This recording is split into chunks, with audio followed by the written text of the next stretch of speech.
Since the dawn of civilization, the powerful have conspired to twist the course of history to suit their own designs.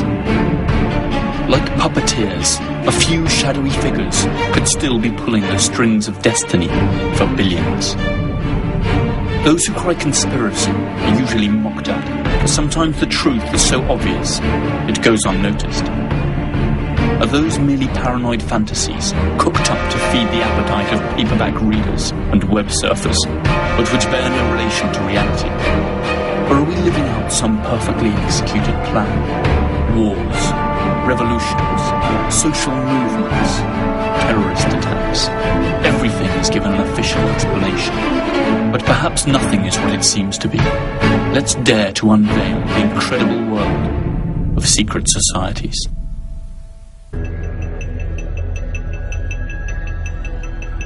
Arcane symbols and mythological designs, both inside and outside government buildings, have caused many to wonder if the city somehow represents a hidden agenda.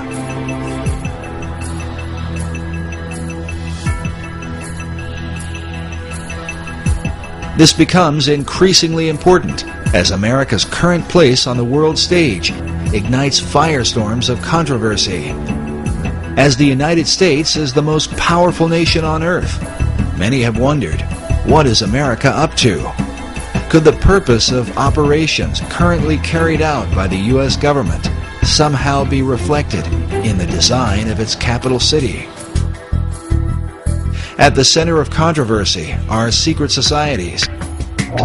Many of America's leaders have belonged to them right from the nation's beginning. Our current president, George W. Bush, has admitted to his membership in the mysterious Skull and Bones Society. You were both in Skull and Bones, the secret society. It's so secret we can't talk about it. What does that mean for America?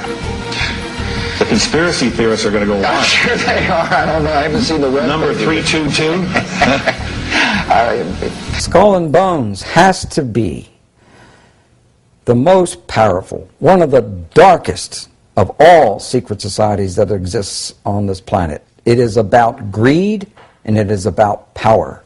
The idea for Skull and Bones is said to have come out of Germany in the early part of the 19th century. The society was founded at Yale University by William Huntington Russell, along with Attorney General and Secretary of War Alphonso Taft, whose son, William Howard Taft, would go on to become America's 27th president.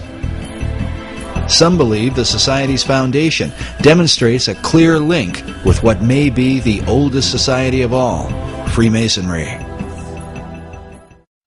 The United States of America is the most powerful country in the world, the single remaining superpower that dictates the global agenda.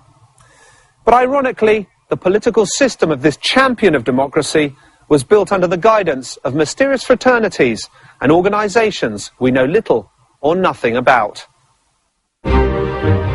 Secret societies have actively participated in the construction of the American governmental system. Freemasonry, to name just one society, left its imprint on the Declaration of Independence, the American Constitution, and on dozens of national symbols, from the Great Seal of the US to the dollar bill. This American passion for secrets, rituals, and exclusive clubs has been particularly strong in its universities, where the fraternity system was developed. The fraternities, or frats as they're most commonly referred to, are student associations with academic and philanthropic goals. However, they also abound in codes of silence and initiation rites, very similar to those found in Freemasonry and other secret societies. The first ever recorded frats were the Flat Hat Club and the Phi Beta Kappa, both founded at Yale University. Also in Yale, one of the most enigmatic and most notorious fraternities in the world arose, one that has always been favored by the cream of American society. Its name, Skull and Bones. Skull and Bones was founded in 1832. Its original name was the Eulogian Club. Its creator was a merchant named William Huntington Russell, owner of Russell and Company, a transport company which was rumoured to smuggle opium into China during the Opium Wars. The name Skull and Bones probably comes from a curious tradition. During their meetings in the campus chapel at Yale, the society used to hang a skull and 2 crossed shin bones upon the door as a warning that they should not be disturbed. The society was also known as the Order of Death, Cooperation Star, or simply the Order. In 1856, 24 years after its foundation, the Order was granted an important plot of land on the university campus and built its official headquarters there. It is a windowless stone construction that can still be seen today. They call it the Tomb. The tomb has a dark, labyrinth-like layout that spans 3 floors and an attic. It comprises a number of halls and secret cabinets, chambers with mannequins in full armour, candlesticks, old photos, flags and manuscripts, and a sinister collection of bones, supposedly belonging to historical figures, including the skulls of Mexican revolutionary Pancho Villa and the Indian chief Geronimo, and even that of Panamanian dictator General Omar Torrijos. In the keep of the labyrinth, there is a vault with the enigmatic number 322 on the door. Inside, there are just 2 chairs and a table. This was where the candidates are said to meet Madame, a skeleton that is supposed to be that of Madame Pompadour. Their passion for bones and skulls could be considered in bad, albeit innocent taste. However, a much more serious accusation hangs over the Brotherhood of Death. It's sympathy for the Nazis. Critics of Skull and Bones insist that the society is not originally American, but rather an offshoot of some German right-wing order. This could well be true. Its founder, William Russell, did indeed live for some time in Germany before attending to his senior year at Yale. And it was actually on returning to the USA that he established the fraternity. Always according to its critics, the number 322, the Order's identifying number, hides a coded message. The 32 represents the year of its foundation, 1832, and the additional 2 stands for the fact that it's the 2nd chapter within an international order.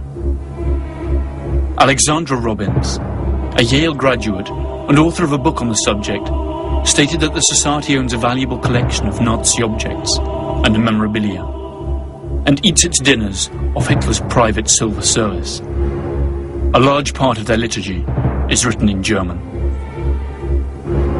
Who was the fool? Who was the wise man, beggar or king? Whether poor or rich, all's the same in death. A sizable part of the American military-industrial complex of the early 20th century collaborated with the Nazi regime in Germany, contributing immensely to their rise to power. This historical fact is unknown to most people even today. Also unknown is the strong involvement of bonesmen in the pre-war German-American relations. But history keeps its own records, and the past always returns to haunt us. In 1930, Prescott Sheldon Bush, father of President George H. and grandfather of President George W., a member of the Skull and Bones class of 1917, and president of the Union Banking Corporation, engaged in a number of profitable business deals with Fritz Thyssen, the German steel tycoon who supplied Hitler's war machine. The UBC was closed by President Truman during the Second World War under the Trading with the Enemy Act. In other words, for doing business with the Nazis. Apart from Prescott Bush, several other directors of the Union Banking Corporation in New York were also 1917 bonesmen, including E. Rowland Harriman and Ellery Sedgwick James. In 1938, Bush, by then executive associate of Brown Brothers Harriman, issued a loan to Hitler's Germany to enable the latter to import American Standard Oil fuel. In 1941, the year the United States entered the war against the Third Reich, Standard Oil, which belonged to Rockefellers, Bonesmen themselves, had 6 oil tankers sailing under Panamanian flags and manned by German crews. These vessels carried fuel from their American refineries to the Canary Islands, where their German submarines were being refueled. In the meantime, Allied troops were losing their lives on European battlefields. Investigator Anthony Sutton claims that Skull and Bones is not at all an American society, but a branch of a foreign secret society. According to this expert, it is one of the reasons why secrecy in the order is so vital. However, the list of its members is a true who's who of American society. Many of these influential personalities are advocates of the American way of life. Skull and Bones membership certainly has its privileges. At least 3 American presidents were or are Bonesmen: George W. Bush, his father George H. Bush, and William Taft. The proposition that this small club of the well-to-do pulls the strings of American power, and through it those of the whole world, by placing its associates in key power positions, is supported by substantial evidence.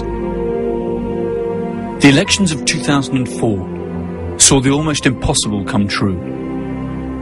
Both the Republican candidate George W. Bush and his Democrat rival John F. Kerry were members of Skull and Bones. That's to say, prior to running as representatives of parties that supposedly propound opposite political visions, they had both sworn allegiance to the same mysterious principles. And what's worse, they share secrets that are not known to their own constituents. The million-dollar question for American citizens and the world as a whole is, do Bonesmen put their frat fidelity above that of their civic responsibilities? As the BCCI case clearly shows, the answer is undeniably yes. By the end of the 1980s, the scandal concerning the Bank of Commerce and Credit International was making the headlines. The BCCI was accused of laundering drug money and financing terrorist operations. The scandal tarnished the reputation of the US government, since the bank operated freely in America and was a regular contributor to political campaigns. The administration of Bonesman George H. Bush blocked the investigation, which had in any case been entrusted to a Senate commission chaired by Bonesman John Kerry. The BCCI was absorbed by more respectable banks, and the subject was never revived. Who runs Skull and Bones? Up to what point are Bonesmen able to influence the decisions of fellow members? Perhaps by looking into their initiation rituals, we will be able to have some idea of what kind of power the society holds over its brethren, whether they are industry leaders, intellectuals or politicians, and speculate how they use that power should the need arise. Each year, only 15 students entering their senior year at the University of Yale are admitted. The candidates must have been tapped by those senior classmen of Yale University who make up the current membership. The criterion for selection also includes the candidate's potential to increase the power and prestige of the society. 2 votes against the candidate are enough for him to be rejected. During their initiation, candidates must recount all their sexual exploits. Finally, they are expected to perform various oaths, kiss some feet, and drink blood.